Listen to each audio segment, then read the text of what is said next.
Before beginning your project in Home Designer, there are a few important features that you may want to familiarize yourself with prior to starting a new plan.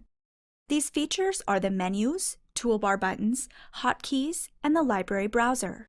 We will briefly cover these in a basic overview, and as we continue along in these videos, we'll cover them more in depth in their appropriate sections. Let's begin with the menus available in your Home Designer software. As we look through these menus, note that many of the options beneath them include a picture beside them. These graphic representations of the options in the menu we are about to discuss are related to the toolbar buttons that we will overview later in this video. You will likely already be familiar with the first of these from other programs you have used, which is the File menu. Click on the title for this menu to examine the options available. Here we can see the options to start a new plan, open an existing plan, and save your work. You can also find export and import options in the File menu, as well as print. To the right of the File menu is the Edit menu. Under this menu are options to undo or redo your previous action, options to copy and paste, delete or select objects, and move an area. Another very important item under the Edit menu is your default settings, which provides access to the default dialogues for various elements of the program. Next, we find the Build menu. This menu includes commands for creating and placing objects in your plan. We can see that most of the selections in this menu open submenus with further selections. This is because many objects, such as windows, have several types from which to choose. Following the Build menu is the Terrain menu, which contains the commands that allow you to adjust the terrain surrounding the structures within your plan. Terrain cannot be created unless a terrain perimeter exists. Next, we find the Library menu.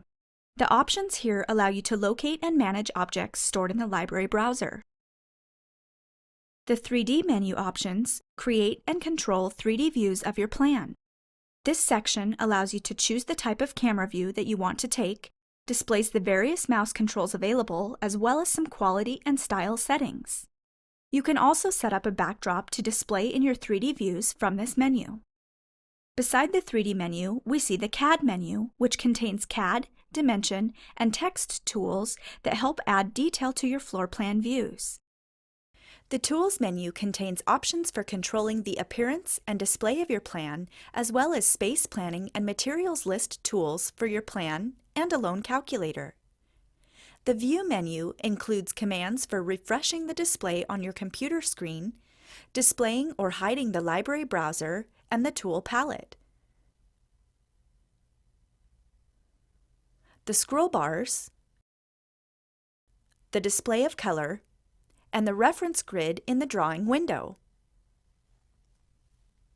The Window menu contains options related to the size and magnification of your plan. Sometimes you will have more than one window open. For example, a window for your floor plan view and another for a 3D view. Here are commands for arranging the different windows you may have open. At the bottom of the Window menu is a list of the views open within the program. Clicking on one of these views will switch it to be the active window. Here, I only have one, and we see that it is called Untitled 1. Finally, we have the Help menu. An extremely valuable asset, this menu helps you to access additional learning resources for your Home Designer product. We can see that Home Designer has many tools and features which are accessible from its menus. In addition, the toolbar buttons offer convenient access to many of the same tools. These toolbar buttons act as shortcuts to the most commonly used menu commands. Home Designer conserves space by making use of drop-down toolbar buttons. With drop-down buttons, I can choose from the family of buttons that appear below it. The most recently used tool in the family will display on the toolbar and usually over here in the tool palette. You'll see a small check mark appear on a tool button's face when it is selected. For example, I will click on the arrow beside the Wall toolbar icon and select the Room Divider Wall tool, useful for separating or creating rooms where there are different floor or ceiling materials or heights. Now that I have clicked on the Room Divider Wall tool, notice how the wall tool that originally had the appearance of an exterior wall now displays the Room Divider Wall tool that I just selected. I can now switch to another tool.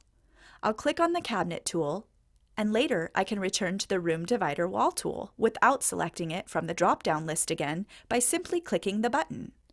The drop-down toolbars make it very convenient to switch quickly between the set of tools you are working with at any given time. There is another toolbar mode available called Child Tool Palette. You can switch between toolbar modes by going to the Preferences dialog. The Parent-Child toolbar mode organizes grouped tools under a Parent button, indicated by a small triangle in the lower right of the icon. When I click on the Parent button, the Child buttons will also appear over here in the Tool Palette, but the Parent tool shown here in the toolbar stays the same. You have access to the same tools no matter which toolbar mode you prefer, and remember, you can access these tools in the menu as well. I will switch back to the drop-down toolbars. At your convenience, examine the various toolbar buttons available in your Home Designer product. If you hover your mouse cursor over a particular tool, you may notice a tool tip that appears which explains that type of tool, and information about the tool will display in the lower left corner of the program. This will help you to familiarize yourself with the toolbar in your software. A third way to access some of the more commonly used tools within Home Designer is the use of hotkeys, also known as keyboard shortcuts. You may have noticed while looking at the menus earlier that several of the tools had a keyboard command next to them. Many commands can be invoked from the keyboard. Looking at the File menu, we see that the Save command can be called with a combination of the Ctrl and S keys. If there is a keyboard shortcut available for a particular tool, it will be listed beside that tool in its menu. Some of the function keys also invoke commands. For example, I can hit the F6 key to fill the window. Also, F5 refreshes the screen display. A final aspect of the program that you will want to become acquainted with is the library browser. It is sometimes hidden to free space to view your designs. There are many ways to access the library browser, including right-clicking on an empty area of the toolbar, going to View and clicking on Library Browser, or simply pressing Ctrl and L on your keyboard. I will click the triangle beside a category to see its contents, and I can click on it again to close it up again.